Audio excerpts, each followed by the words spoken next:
India. India's COVID-19. Coronavirus. India's coronavirus. Oxygen. The race to find. The shortage of oxygen.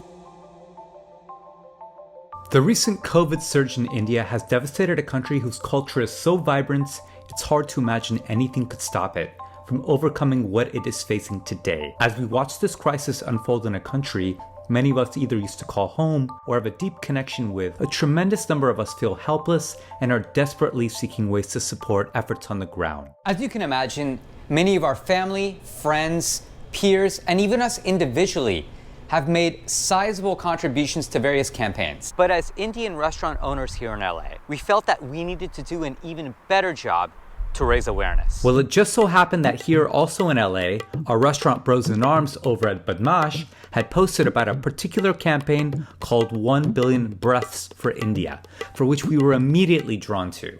By the way, if you haven't tried their oat milk chai, which we sell here, well, I mean, you just gotta try it. On the surface, India is facing an incredible oxygen shortage.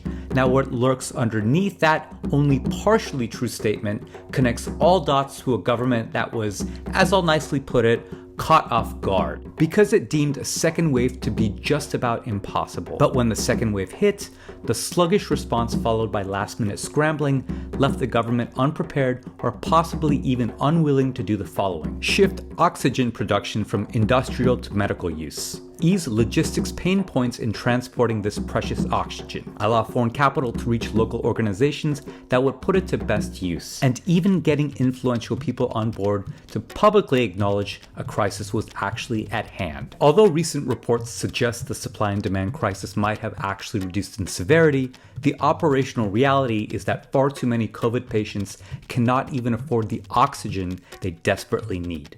The 1 Billion Breaths for India campaign has partnered with two reputable Indian charitable organizations that can greatly facilitate not only the logistics of getting the oxygen, but also administering it to the most needy. After diving deeper, we immediately realized that we needed to get on board, but then also realized that other South Asian restaurants had already done so. According to several local sources in New Delhi, today a 10-kilogram cylinder of oxygen costs between $80 and $90, which is up drastically from $15 to $20 not too long ago. But on the black market, these cylinders can range from $300 to $500, and that's because in India, sometimes black markets can even become larger than their regulated counterparts. And once a cylinder is secured, refilling the cylinder provides 5 to 7 days of oxygen to COVID patients and costs $34. But that's up from a mere $2 just 6 months ago. As you can see here, this campaign is not only helping to get oxygen to those who need it the most, but also to directly combat black market price gouging.